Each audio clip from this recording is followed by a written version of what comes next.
Let's do a recap about what we've been talking about. We will then do a introduction of just some programs. We'll do some introductions for programs for FJMC, and then we will also get to our panelists and begin our formal conversation. As we've been doing, please put your name and where you're reaching out from in the chat box. If you have any questions along the way, please feel free to submit those in the chat box as well, and we'll see if we can get to them into the process of the conversation as well. Yesterday, we had a fantastic kickoff to International Men's Day. We are hoping to make this a regularly occurring event for FJMC to keep the conversation going about what are the best ways to approach masculinity, manhood, and with the intersection of Judaism. We are also curious to know about what it means to truly do friendship, Judaism, mentorship, and community. And so these conversations are truly vital to our organization, and then also making life meaningful, I believe, to men. Yesterday's conversation about what it means to show up as a man today with Meredith Jacobs of Jewish Women International, Rabbi Sean Zevit of Menschwork, and Johnny Parker of FJMC International was a phenomenal conversation in which we talked about self-leadership, in which we also talked about mutual expressions of leadership between generations, and we also focused our conversation on allyship and support for those who are vulnerable, in which men could reach out and use their power and authority to support those who are vulnerable. It was a fantastic way to kick off this conversation. We said Shehechianu because it was the first time we were doing anything like this, and I think probably one of the first times that a conversation like this has been started within the Jewish community. And so it was a real opportunity for us to sanctify that moment, and I'm grateful that we were all there and able to participate in it. So thank you all for that. Speaking of which, in terms of support for men, and particularly Jewish men within the community, but support for all men, FJMC has a wonderful opportunity coming up in March. I'll share that flyer with you right now. It's the Rest and Reflect Weekend for Men, March 26th through the 29th, 2026 in Brandeis Bardeen Campus, Simi Valley, California. We've had wonderful subsidies that allows us to drop the cost to $250 for 3 nights. That's Thursday night, Friday night, and Saturday night for all men to attend. All you need to do is get there, and all meals, lodging, and activities are covered. You can see we're offering a lot of wonderful things, but primarily the opportunity is just to rest and reflect and return home refreshed. Couldn't we all use an opportunity for that, brothers? Just a chance to get away and bond with one another and establish new friendships and learn a little bit and just get refreshed and return back to life to be wonderful people for our families and for our communities. Please note that this is open to men in the Jewish community ages 21 through 65. Registration is open now. Please feel free to reach out if you have any questions or inquire further at fjmc.org. Okay. Without further ado, let's get into our conversation about supportive services, particularly around mental health when it comes to men in the Jewish community. Friends, this is a vital conversation, and it's necessary that we offer it today. I want to thank all of our participants in advance for giving us their time and their wisdom and their energy. We know this is a Monday morning at 9 a.m. here in California, so things are really going, and they're already going at fast pace on the East Coast. And so we thank all of our participants for joining us today. However you're joining us, we appreciate your participation and your attention now. I'd like to welcome our guests. First, I'd like to welcome, excuse me, I just checked the right notes.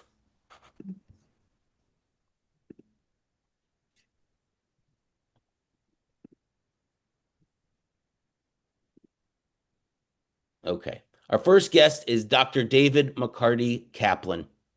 He's a researcher, educator, consultant, and writer whose work explores identity, belonging, and social justice through a culturally responsive, anti-oppressive lens. Born in Bogota, Colombia, and adopted into a white Jewish family in the United States, his lived experience as a Latino Jewish adoptee informs both his scholarship and his approach to community work. As a director of research and evaluation at Jutina Co., David leads studies on identity development, community inclusion, and organizational equity, including Shades of Belonging, a national exploration of the experiences of Jewish adoptees of color. In addition to his research, David facilitates workshops that support Jewish communities in examining concepts of vulnerable masculinity, parenting, and radical vulnerability. Drawing on his background as a social work professor, evaluator, and longtime facilitator, he guides participants in interrogating inherited narratives of strength, emotion, and connection while cultivating practices that deepen accountability, courage, and belonging in Jewish life. Dr. David McCarty-Caplan, it's an honor and privilege to have you here. Thank you for joining us. I'm so excited to be here with you all. Looking forward to the conversation. Yeah, very excited to be here. Wonderful. Thank you. Dr. Tara Leiberman. Dr. Tara Leiberman is a licensed psychologist in private practice in New York City. She specializes in individual psychotherapy with adults and children, preschool age through adolescents and their families. In addition to her psychotherapy practice, Dr. Leiberman supervises graduate students and early career psychologists working with children, teens, and parents. Her postdoctoral education includes the Child and Adolescent Psychotherapy Training Program at the William Allenson White Institute, where she is now faculty and supervisor, teaching and supervising psychology and social work students. Dr. Leiberman also holds a certificate from the Eating Disorders, Compulsions, and Addictions Program at the what's known as WAWI, which was before the William Allenson White Institute, which is known as WAWI. And she is a candidate in the NYU postdoctoral program in psychotherapy and psychoanalysis. Dr. Leiberman has a long history of working with both public and private schools as an in-house psychologist or outside consultant. In these roles, Dr. Leiberman has helped schools respond to crises, process losses, and heal as a community. She has also consulted with schools and districts to include anti-bias training programs for faculty and students. Within 3 weeks of October 7th, Dr. Leiberman led the initiative to mobilize and train mental health clinicians to provide free virtual support groups for the Jewish community. She is the founder and director of the Jewish Community Mental Health Initiative, JCMHI, with which FJMC International is a proud partner of, and offering regular support groups for men on Tuesday mornings at 10:30 a.m. Pacific time, 1:30 p.m. Eastern time, and 8:30 p.m. Israel time. Everyone should join us if you need supportive services. And I want to thank Dr. Leiberman for helping us make those supportive services available. Dr. Tara Leiberman, it's an honor and privilege to have you here. Thank you for joining us.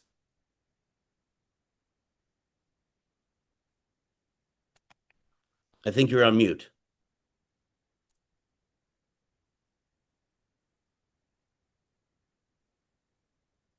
Okay. Well, Dr. Tara Leiberman, it's wonderful to have you here.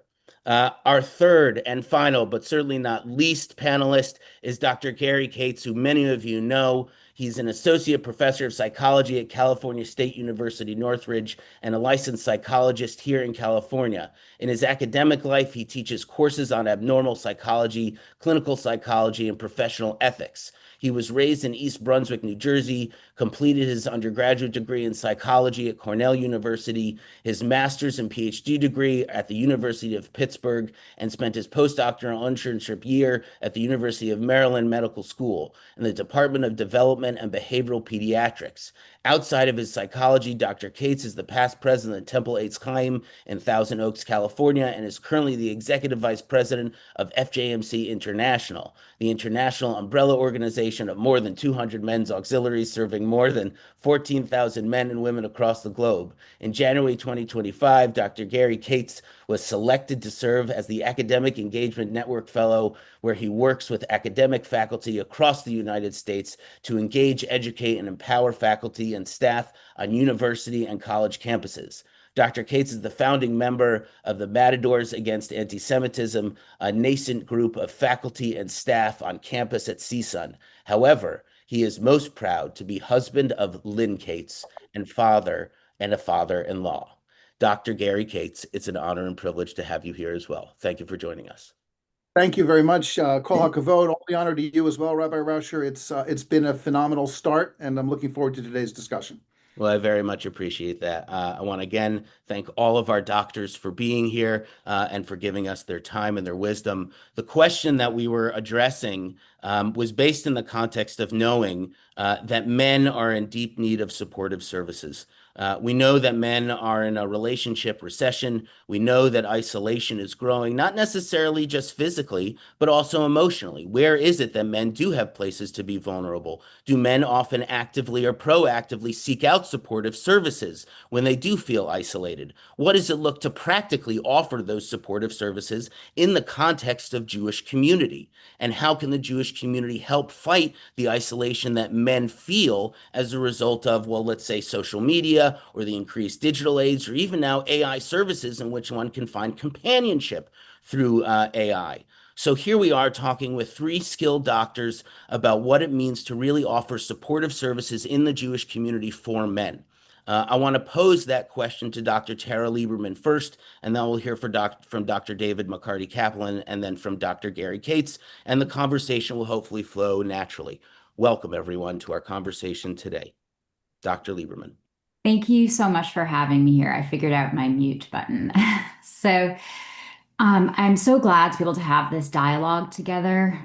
First and foremost, we have found that as a community, so many are feeling isolated at this time and for the past 2 years at least. And one of the things we decided to do as we watched the change in our climate after 10/7 and the rise in anti-Semitism, really a multi-layered trauma, first with what was happening abroad in Israel, and then with the response in the US and in the diaspora.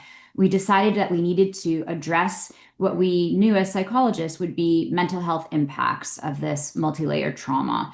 So we quickly organized, and as Rabbi Rasher has shared, we put together support groups that were virtual and that anyone who identified as Jewish and who is 18 and over could join from around the world. So at this point, we've facilitated over 2,000 for Jews worldwide. And we were, looking at the trends, what were we finding, what was happening within our community.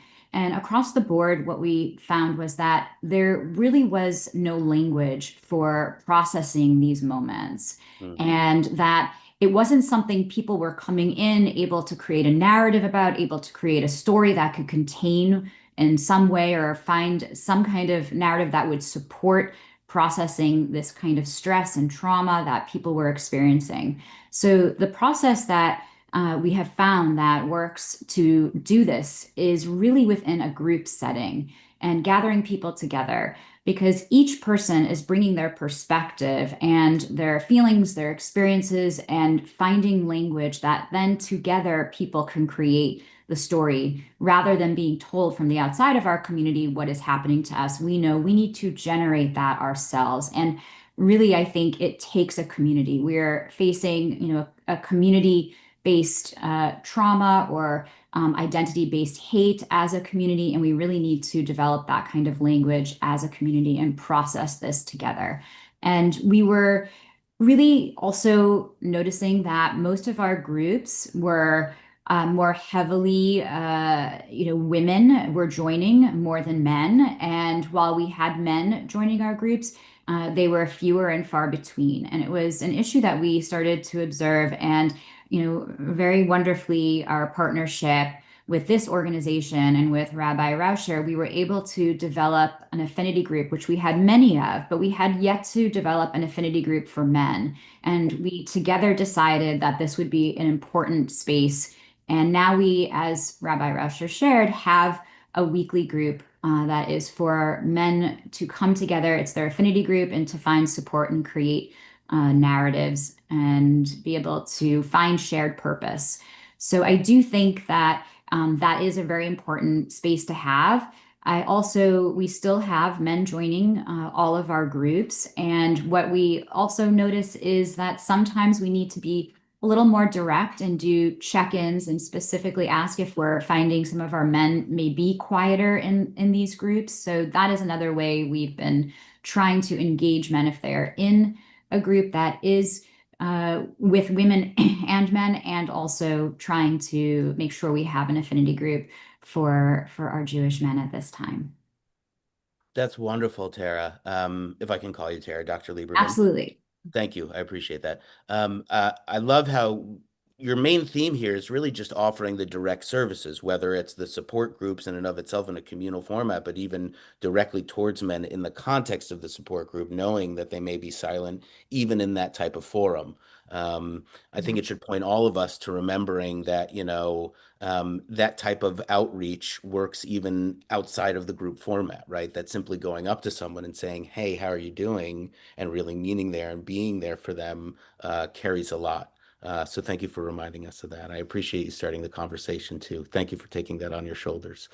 Dr. David McCarty-Kaplan, I offer you the opportunity to take the question now. Sure, yeah, and please feel free to call me David. It's a lot easier. Thank you. Yeah, I really appreciate everything, Tara, if I may call you that, Tara, that you shared.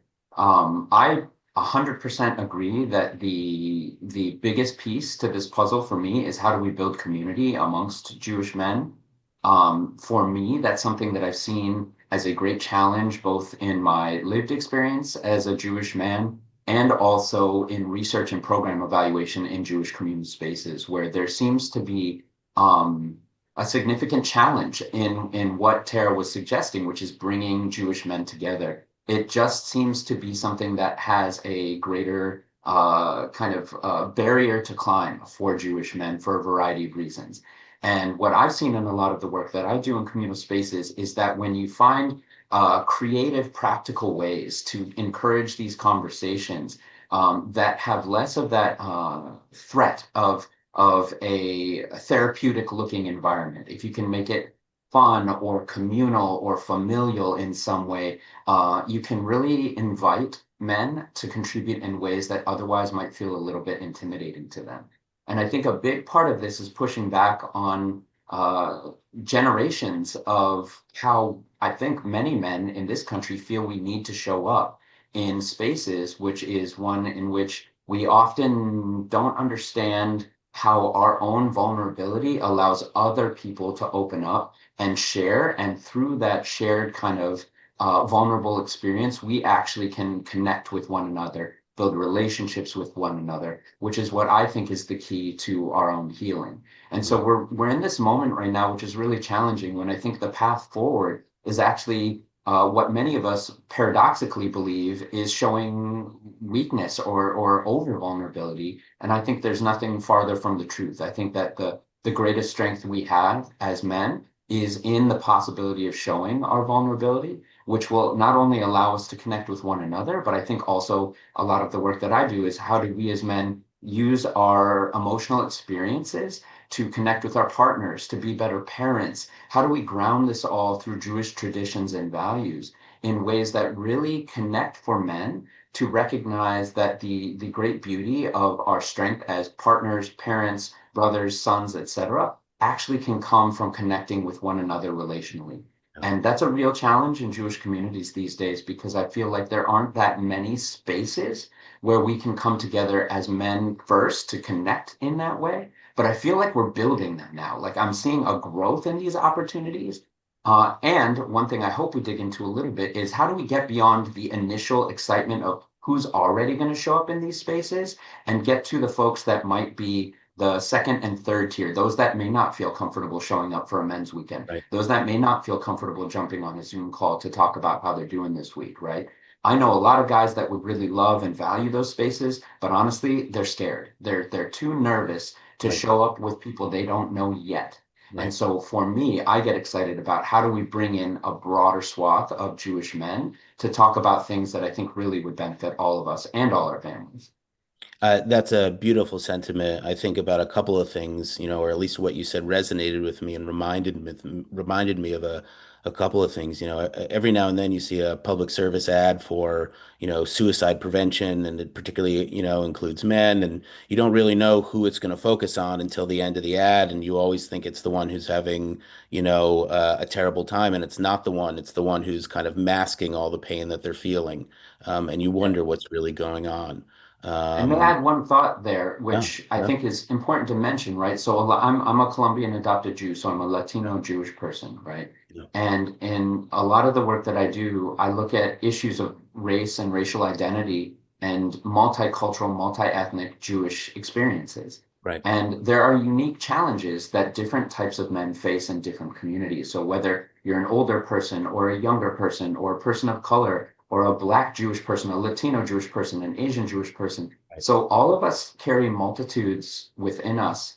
And there are different reasons why certain people may not feel welcome or a sense of belonging in these conversations that I hope we're building towards, right? So I think that there's layers of complexity here. Yes, we've got to build conversational spaces for Jewish men, but we also have to do some work to make sure that they're as inclusive and affirming of all types of Jewish expressions and how we feel about different serious topics. Like we're not all going to get along. So how can we build relational strength with one another that allows us to carry some of the hard stuff that might get in the way of us conversating on issues like race, identity, politics, etc. Right. So sorry, I just Absolutely. wanted to add that in. No, I appreciate that. And when you think about the Venn diagram overlaps in terms of, for as many differences that we may experience and see with one another, right? All the things in which we do overlap, the struggles with parenthood, right? And career or relation to work and partnerhood, all those things I would hope would be not only normalizing conversations, but also bonding effects that would help cross racial barriers and ethnic backgrounds that could actually be really vital and vibrant to the Jewish community in and of itself. So thank you for sharing that. Really appreciate it. And let me also add, yeah, that I think there's something to be said about prayer spaces being adapted to being more kind of supportive circles for men as opposed to opportunities when you stand side by side and just open a book and not really talk to each other. And so I wonder what the shift in prayer could look like if we thought imaginatively about that. So I appreciate you bringing up whether or not Jewish communities actually do offer the type of supportive spaces. Thank you, David, very much. Dr. Cates, or may I call you Gary? You can absolutely call me Gary. Please join the Happy to conversation. jump in. How do you answer the First of question? all, absolutely. So question being, mental health care in Jewish communities, for those who may have been joining us late, I want to sort of acknowledge the words that my colleagues, David and Tara, have just said a few moments ago. And there are many folks on this call who are probably very familiar with the acronym I'm going to use next, HMV, or Hearing Men's Voices, because I feel that much of what's been talked about thus far is something that we really aspire to do within the men's club, within FJMC, about bringing Jewish men together. And I'll make that more concrete for folks who may not know that acronym. One of the things that we've found is that men rarely will seek out anything that smells like therapy on their own. Men will rarely engage. I get more calls from spouses, female spouses, saying, I'm calling for my husband because I think he's very depressed or I think he's anxious or so on and so forth. Can you see him? And we have to learn to negotiate those calls because there are ethical issues there as well down the road. But as a clinician, but men are reluctant to do this, number one. Number two, if you get guys, if you can somehow push them just a little bit enough into some kind of an environment where they can talk about the things that are stressing them out, where they can talk about, where they can find other guys that have very similar concerns that they have similar worries, grew up in similar generations, have similar or at similar developmental phases in their lives. Guys who are retiring are very different from guys who are just entering the workforce, and they're facing very, very different stresses, particularly nowadays. And this is really crazy. So within FJMC, we have this process by which we as clubs will have guys come and get together and talk about things that count, is what we talk about. And once you get enough guys, and it doesn't have to be a lot, 3, 4, 5, 10 guys starting to talk about something meaningful in a Jewish communal space, usually about something with a little bit of Judaism to it, but not always. Guys talk and talk and talk and talk. It's as if you've opened the floodgates and they're able to connect. So there's something about that magic. There's a magic involved in getting guys together. There's a magic involved in pushing them from a position where they are unlikely to engage to actually engage. And once you get those two magic pieces together, there's we talk in clinical psychology about what the frontal lobes do, the frontal and prefrontal cortex. So some of that is task initiation, right? So once you give them that little bit of a frontal lobe push, just go to the men's group tonight and just you don't have to say anything. Just sit there. Just do that. They'll participate. It's that connection and affording men the opportunity, and what Tara is doing with the Jewish Mental Health Care Initiative is along those same lines that we're doing in FJMC. It's really a phenomenal piece. The other thing I'll talk about is it's not exactly in a communal space. It's something else that I found that's been very helpful, particularly among academics. Jewish academics across really the country in my role as a fellow of the Academic Engagement Network. We often fight alone, and we don't realize that the fight against anti-Semitism on campus is a siloed fight. So the same model works beautifully well. We developed a group on campus called Matadors. CSUN's mascot is the Matador. Matadors Against Anti-Semitism. We had 16 people at an event at a sukkah in my house during Sukkot, and once we got this, not even a critical mass, just a group of people together, the fact that we could share all the things that we are stressed about, and there are men and women in this group, but that's another topic. So that knowledge, not knowledge, that process, being an out Jew and connecting to someone on a one-to-one basis, I find also works almost as well as the group communal space as well. There's an older gentleman in my neighborhood. I call him one of the dog men because we all get up in the morning, we all walk our dogs together, and he describes himself as a curmudgeonly introvert, and he's not. He's a likable guy. He's a little bit of a curmudgeon, not Jewish, right? But I'm known as his Jewish friend, and that's fine, right? And he's had some rather traumatic losses in the past few years. And he is very upset when I'm not out that morning walking our new dog. It's a longer story about all of that. So the point here I'll make, in addition to providing opportunities for groups, as an out Jew, and all of us on this group are probably an out Jew in some regard, people know you're Jewish, right? You are now a model for what exactly Rabbi Arush was talking about before, connecting, being that person that says, hey, is everything okay? And if you could bring in a little bit of Yiddishkeit into that as well, a little bit of Judaism into that, all the better. I'll pause there for now. Thank you, Gary. So now we'll engage everyone in our panel together. And I'm just curious to know, first and foremost, to the entire panel, I'll put this out there. Was there anything that came up in the last couple moments of conversation between the four of us that stood out that you'd like to respond to or offer further thoughts on?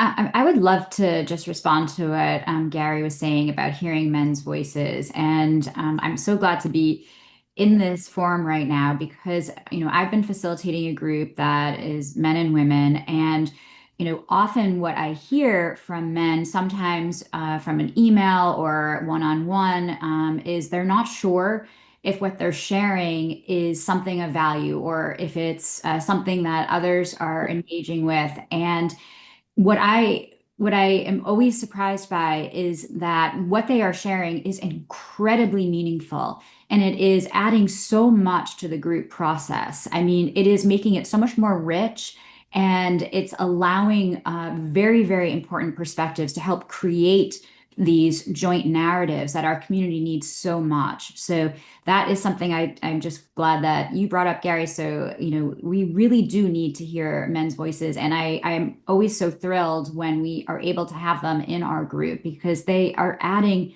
a tremendous amount to what the community needs right now. Thank you, Tara. The theme that's coming up in all of this is obviously vulnerability.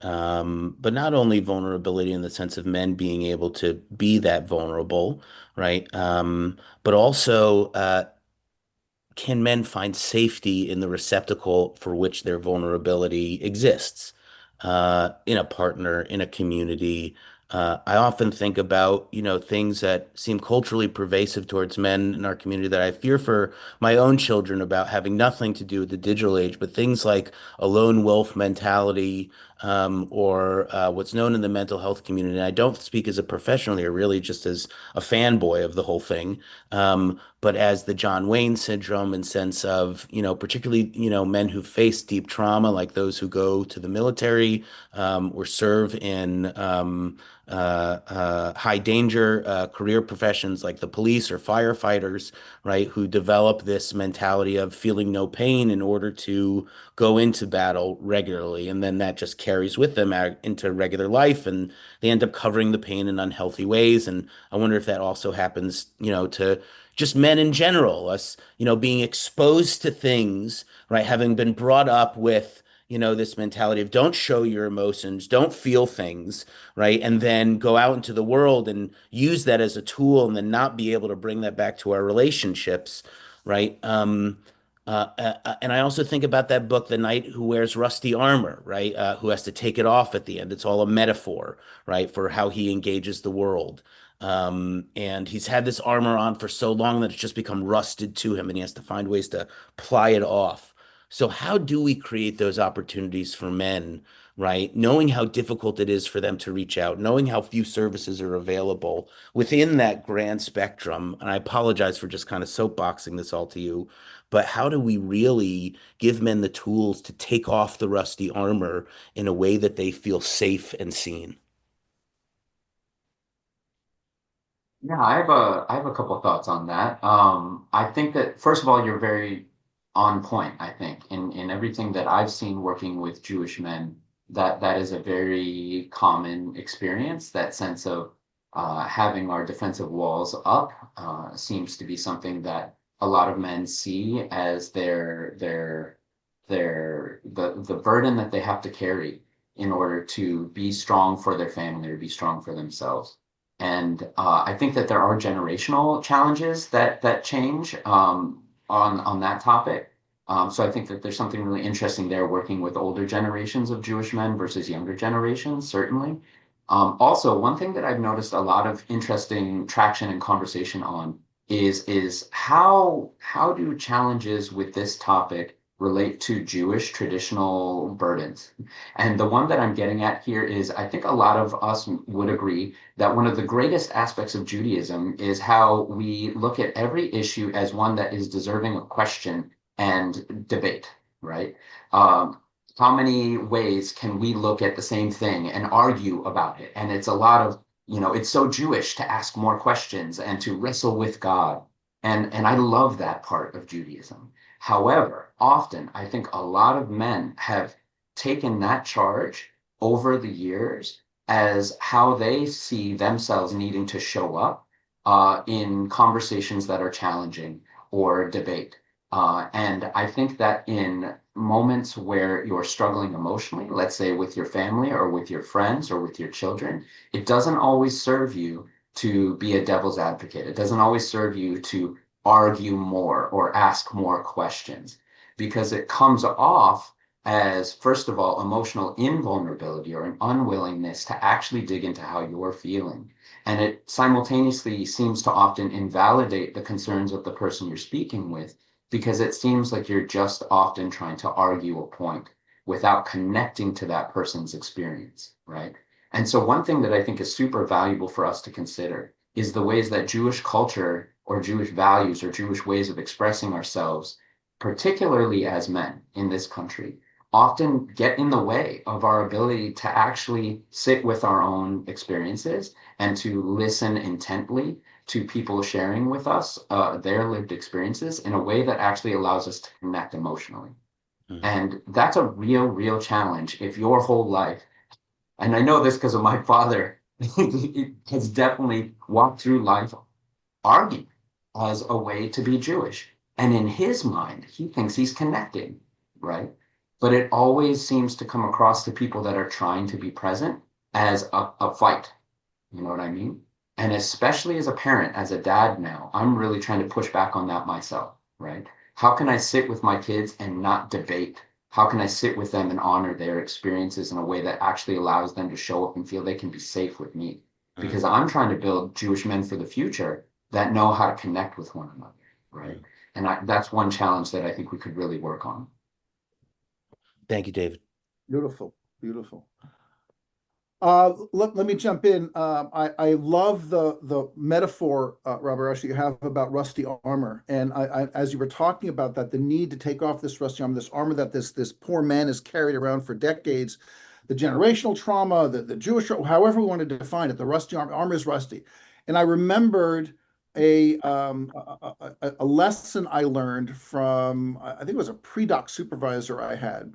And she said to me, if you're going to take something away from a patient, you need to give them something else, right? So just telling the man, take off your rusty armor, everything's going to be fine, is generally not a good idea, right? And I can speak from experience. When you give up something, something else comes in. So, what I try and do from a clinical perspective is say, okay, so right now you're wearing this rusty armor, right? And things aren't going so well for you. They're kind of miserable.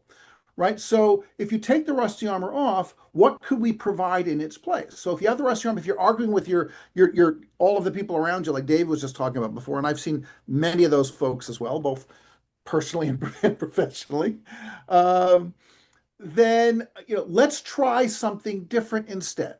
Right. So rather than argue with your son, why don't you try having a conversation with your son? And I'll give you an example from my own personal experience. My sons and I have two boys.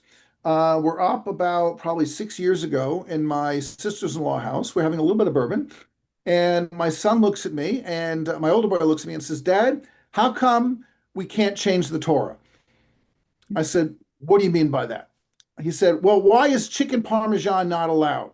I said, Jonathan, that is probably the most Jewish question you've asked me in years. I said, let's talk about that. And I could have said, because that's what we do. We don't eat chicken parmesan. But I said, let's talk about that. So that engagement we have, and I find that engagement works not only with my 30-something son, but the young adults and the emerging men that are in my clinical practice as well, in addition to some cantankerous students that I have on campus as well. So that kind of engagement, no, that's just the way it is, right? Rather than saying, no, this is wrong, let's talk about that. The other thing that David mentioned as well, this notion of question and debate. That was the other piece I had, question and debate. That goes to what I was talking about with Jonathan. That's the most Jewish thing you've said, because you're debating with me, and that's great. I also see that as a key piece of what psychologists call a cognitive behavioral approach to therapy. Right, and a cognitive behavioral approach to therapy, just in a very small nutshell, and with my apologies to my colleagues on the panel as well, something happens in the environment, right? It's objective. It happens. We can't change that event in the environment, but we can view that from a multiple different perspectives. And how we appraise that, how we evaluate that thing, can change how we feel about it. So a gentleman near retirement, some contracting thing goes wrong and he loses his job. And he's 8 years from retirement. He could say, this is horrible. My world has collapsed. I have no identity, because my identity is wrapped up in what I do. And many guys my age and older, our identity, what we do, is what we are, right? Or we could say, this is another opportunity for you to look, maybe do something else that you like, maybe find another position that you like, or can you get by financially and maybe do something else that you find fulfilling? So that event that you now no longer have a job, we can't change that. But we can change how you think about it. If you think about it, I have no identity, I lost my job, I'm a failure, you're going to be miserable. And that engagement, that questioning of what you're experiencing, and that debate, is that really valid, is something we can use therapeutically. Appreciate that. Thank you. Tara? So I think all of these points are so important. One thing that was coming to my mind is, often we're hearing that people think being strong and being resilient is not having these kinds of painful feelings. And, something that we've been trying to work with community, men, women, all of our community, help them understand, is that actually it takes a lot of strength to feel these uncomfortable feelings, and that really being strong and being resilient and, being that person who you imagine or want to be includes a full range of affect. And being able to connect with those kinds of painful or uncomfortable feelings is really a way that you are modeling strength for other men in your community and your sons and younger men, which actually I'm finding some of our younger men and boys are being parented in ways where they have more capacity than some of our older men. But really, this is part of being strong and being resilient, being able to have those kinds of feelings and connect around them too. I appreciate what Yeah, you I all. think, oh, No, sorry. David, go Yeah, ahead. No. I just got so excited about that because that's everything right there. Like the reframing of what is actually our strength, right? And Tara hit it on the head. That is the challenge, is pushing back against the myths of what strength and vulnerability actually are. And I think that one thing that could be so valuable is once we flip that script a bit and we reframe vulnerability as strength, which it very much is. I mean, it's actually, if you actually talk to men about how terrifying it is to sit in your emotional experience or to share your emotional experience, it takes courage to do that. Much more courage than to sit in silence and not share anything, right? And so I really think that that's such an important piece, that it is actually strength and courageousness to be able to share your vulnerable experience. And I think an added angle there might be how we could frame this as something that could connect us all as Jewish men, which is, I imagine we all hope for and want a thriving, healthy Jewish communal future, right? Which often feels in great threat because of who our people are historically. And especially at this moment, there's an accentuated sense of existential threat, right? And I think if we recognize that what actually is best for our thriving well-being as Jewish men in the future is actually to tap into this emotional strength and this communal connection, it could be framed in a way that I think a lot of men that might be resistant could actually access if they see it as a way to really connect to their Jewish identity and contribute to the well-being of our Jewish communities. And so that's kind of an added layer that I think we can get to. That's fantastic. I mean, both of you are bringing up, everyone's brought it up right now, particularly in the last two contributions from Tara and David, about resiliency and experiencing those challenging emotions, and particularly as a result of existentialism, right? Jewish peoplehood is something you can't ignore as part of the Jewish psyche. How it factors into identity and belonging and all that stuff. And I'm wondering about, I remember there was a time where we idealized, and this isn't meant to be a political conversation, but politics and the world inevitably impact who we are. So I'm not asking anyone to take a political stance, but I am asking from a psychosocial perspective, right? We have at one point a cultural shift in Jewish masculine identity, which is to say we no longer want to project the image of, the nebbishy, bookish one, and we want to project the image of the, strong Israeli soldier type, right? The type that is out in the fields on the kibbutz, working with their hands, right? Getting all buff from the natural labor and enjoying the sun on their back. And getting all tanned from it. And there are wonderful historical accounts of how this, impacted marketing about Israel. I'm curious from your perspective, post 10/7, right? With the, prolonged Israel war, with the rise of anti-Semitism that came along with it, what are some of the things we need to be concerned about Jewish men's psychosocial experience as a result of those major historical events? And I don't want to put Tara on the spotlight about this, but you have been most responsive to this formally in the community. So I'm really curious from your perspective.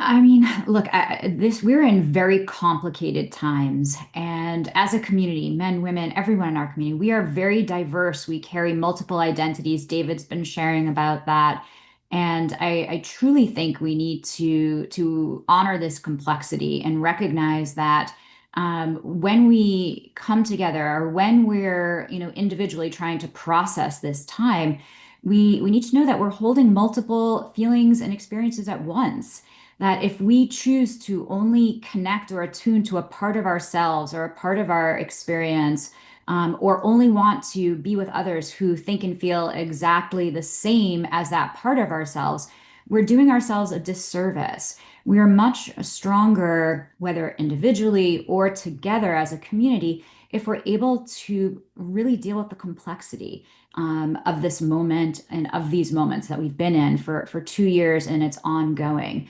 So, I mean, I find that one of the things about these groups that has been so fabulous is really, bringing diverse community together, community that is diverse across age, across gender, across sexuality, across ethnicity, across socioeconomic status, and bringing these diverse perspectives together, because what's happening is we are learning how to connect across these differences, which is a much more authentic way of connecting. And I think that goes also for individual experience.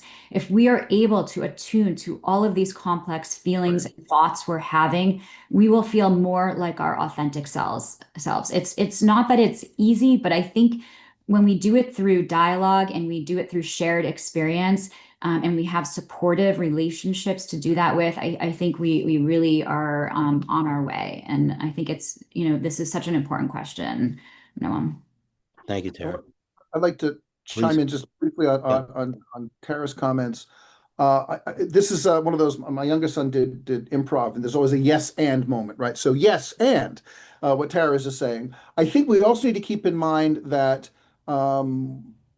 young men, particularly on college campuses, young men, particularly in the academy, young men out in a very complicated and nuanced sociopolitical climate, are also regularly exposed to what my dear friend Dr. Miri Bell-Harper calls traumatic invalidation, right? So 10/7 was a trauma. It was a trauma in Israel. It was a trauma in the diaspora. It was a trauma for anyone who has any remote connection to something Judaic. And yet there are still a lot of people out there that say it didn't happen, or this didn't happen, or that. I'm not going to get into the details. And then we get these problems with young men say, basically, and this is something I've heard from dozens of my friends, including some of my own kids, is that, well, everything you told me when I was growing up about Israel, about being Jewish, is wrong.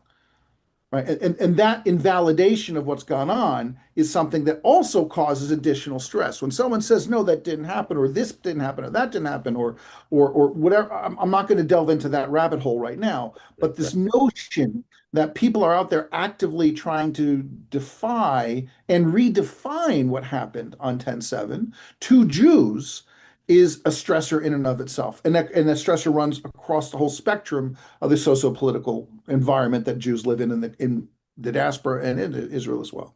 Yes, just quickly, I absolutely agree, Gary. And we actually I've been working with Miri, and we've collected data on studying traumatic invalidation experiences and the impact on mental health. So it needs to be a particular kind of supportive environment. And we know that we can't always have dialogue across our differences when they are so extreme and there aren't two willing partners. So thank you for clarifying that.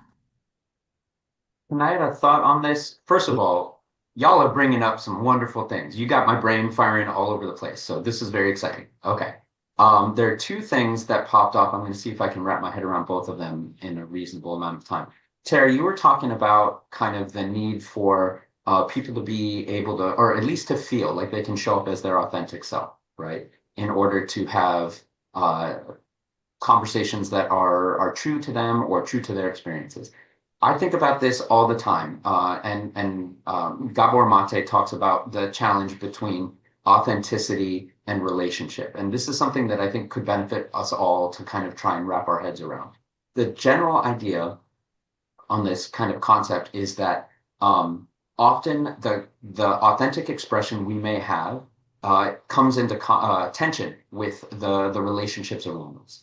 And if for whatever reason we feel that our authentic expression, our lived experiences or our thoughts, feelings, etc., if for whatever reason we feel that if we express that, it puts into risk the relationships we value around us, then essentially we're going to make a choice to quiet or silence our authentic expression in order to maintain the relationship that we want to hold on to.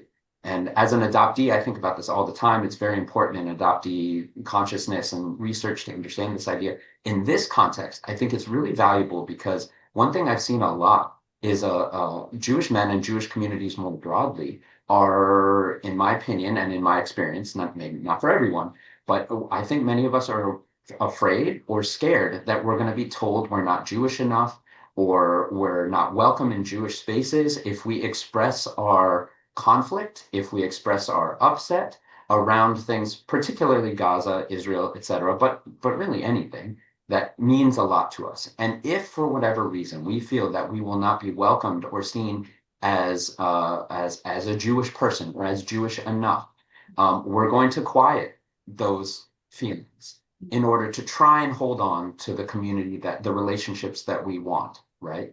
And I know for me, I'll speak for myself, as an adopted Jewish person of color, my entire life, I've been seeking to be validated and affirmed in Jewish spaces. And the number of times I've been told that I wasn't really a Jew or my Jewishness was questioned, it Mm, would boggle the mind, right? mm, And because of that, I think I've been quiet my whole life about my experience and my authentic feelings around my identity in Judaism up until I felt strong enough to do it in my 30s and 40s, right? So what I'm getting at here is I think it's valuable for us all to think about the importance of being able to speak up about our true authentic experiences, but also how do we do so, as Terry was suggesting, in a way that isn't going to make us feel like we're threatening our relationships and community, right? So I think the key piece is how do we feel safe in community to have these differences, right?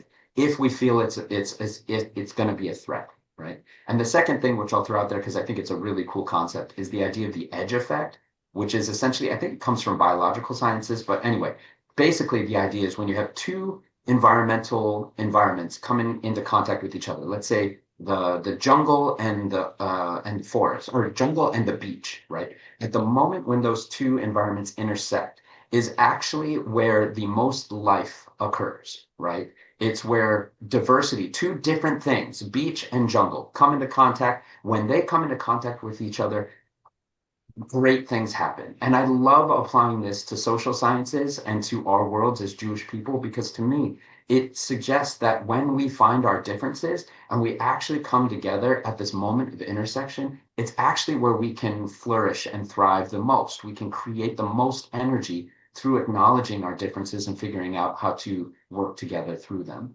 And so I just love that kind of framing in my head when I think about how diverse our Jewish communities actually are and the value of our differences to actually, again, create a thriving Jewish community.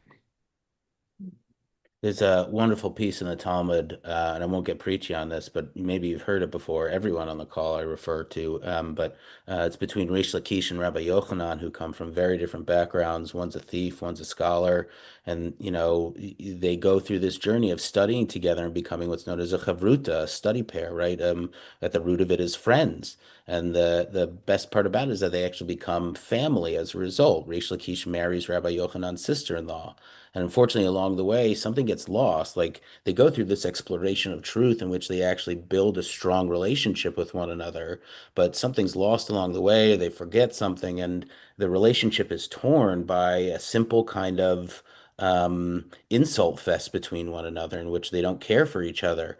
And it's like the entire history of everything they've built is washed away in that one moment, and in fact becomes a cautionary tale that one of them dies and the other one goes insane because they don't have that relationship. And there's a lot of different ways you could look at that piece, but I think from a 10,000-foot perspective, it says something about the vitality of our relationships, how possible it is to really find something that is thriving so that you can go from what could be on the surface friends or excuse me, foes, right, on the complete opposite spectrum from one another to actually family members, brothers, which is a real dynamic thing, and yet still how fragile it is without the right type of upkeep and relationship building and focus and goals with it.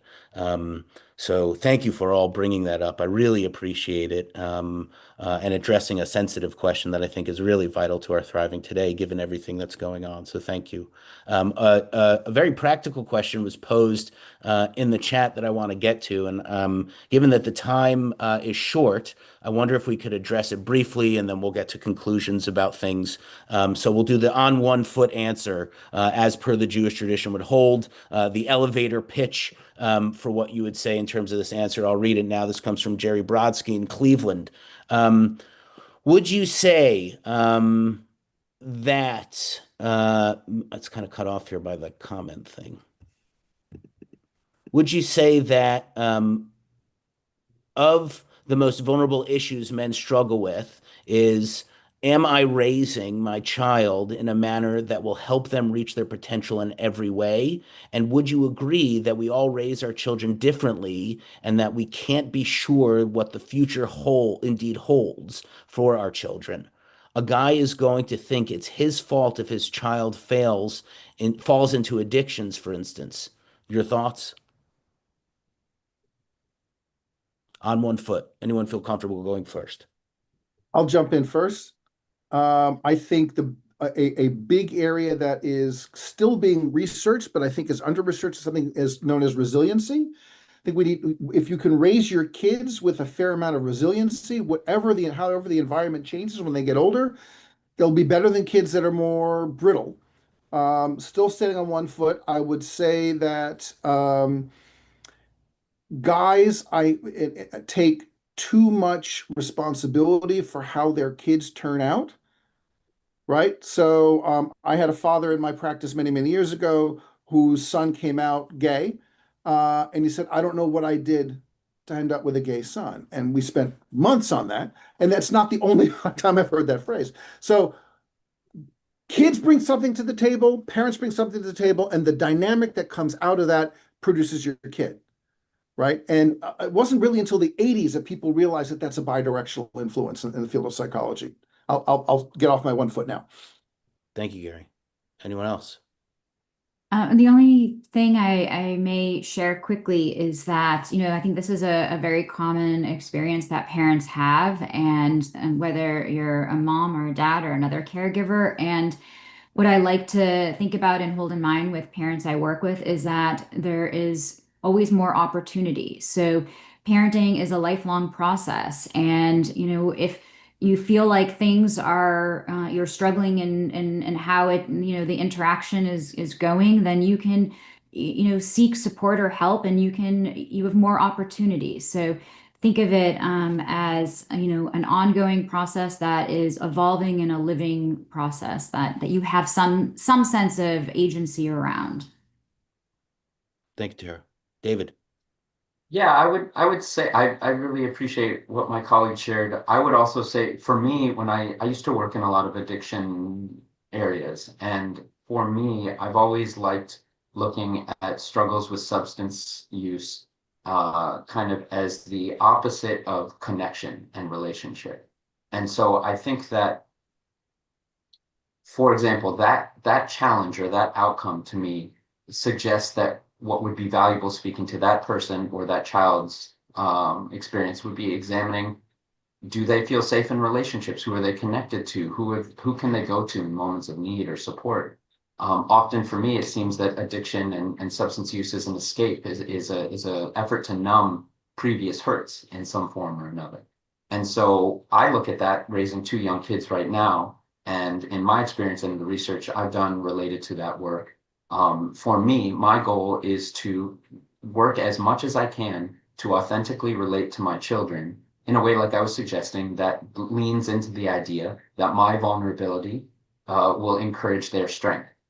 And their strength is exhibited in their vulnerability and their resilience to be able to come into contact with hard things and know that they have people in community they can talk to about those things, and they don't have to be quiet about it. And those kids, I hope, will be able to grow in a way that sees connection as strength, that sees vulnerability as strength, and that can face those hard things as prepared as possible.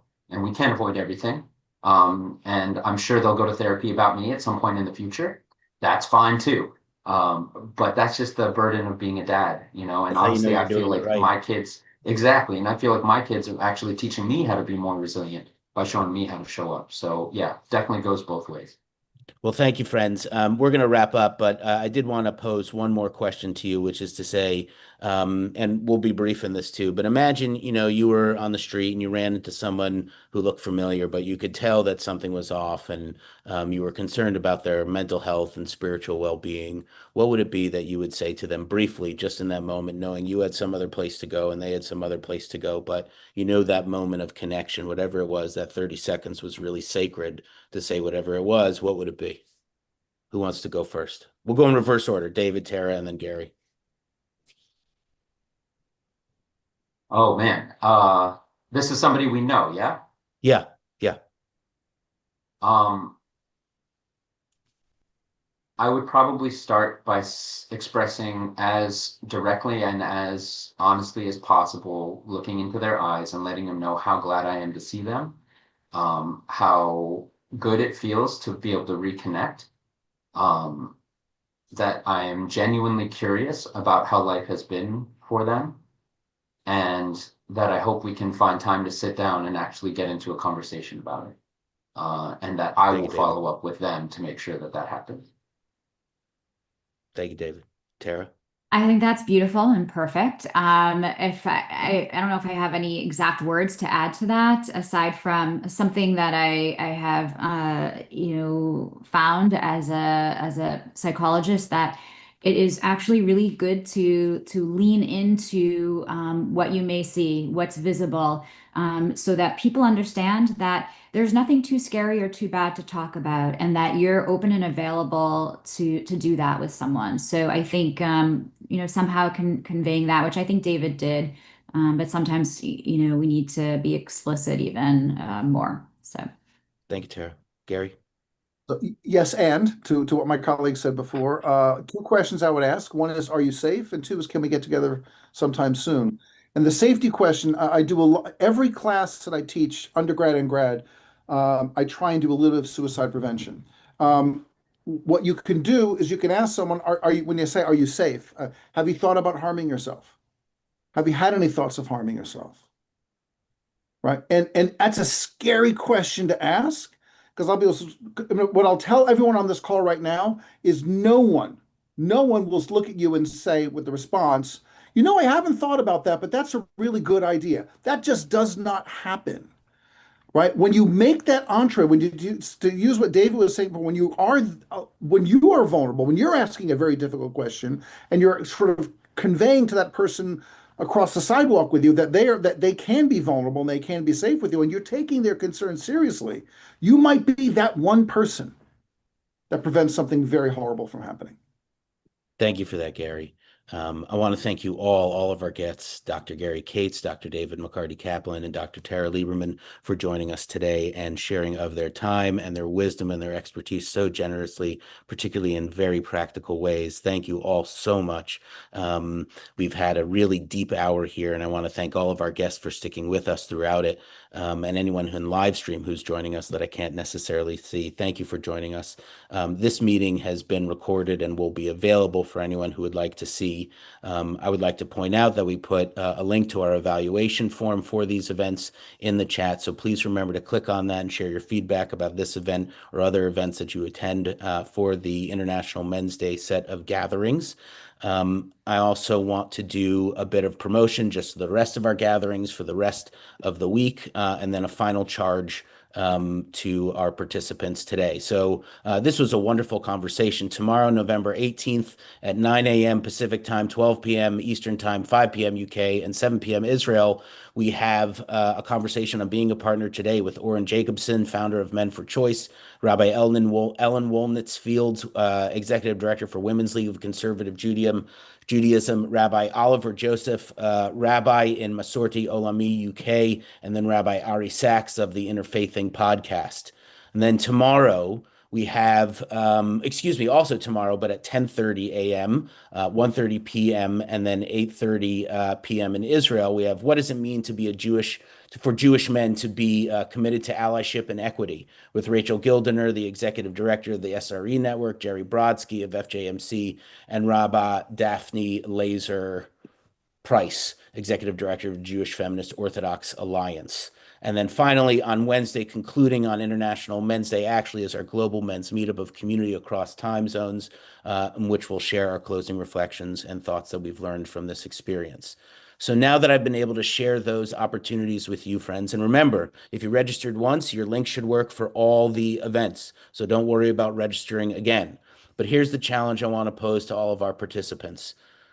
Today's a day, it's Monday, right? It's the beginning of the week. Take an opportunity to think about something that you may need, right, to make your life a little bit more vibrant, whether it's some rest, whether it's relationship with a friend, whether it's getting out and seeing some art or going out in nature. Do something for that serves you. We call this self-care. But then here's the other thing. I want you to reach out to someone in your life who maybe you've been meaning to reach out to and have been putting it off for whatever reason. You're not sure what the conversation's going to be. You haven't spoken in a long time. Maybe you owe them something. Today's the day to pick up the phone, not to text, not to email, but to pick up a phone. So I want to challenge all of us to try to reach out to someone who's been on our minds for whatever reason, and to do so in a loving way. Again, thank you so much to our panelists for giving of their time and energy. We look forward to your participation, everyone, in the conversations moving forward. Thank you again for this sacred time together. I also want to thank Lisa, who's been our main host today. Lisa, please wave to everyone so she can be acknowledged. She did a phenomenal job live streaming us, keeping the conversation going. There were no hiccups. It was absolutely wonderful. Thank you so much, Lisa, for all your efforts. We really appreciate it. We look forward to seeing you all tomorrow for our continued conversation. Have a wonderful day, everyone. Thank you very much. Great job, guys. Thanks, everyone.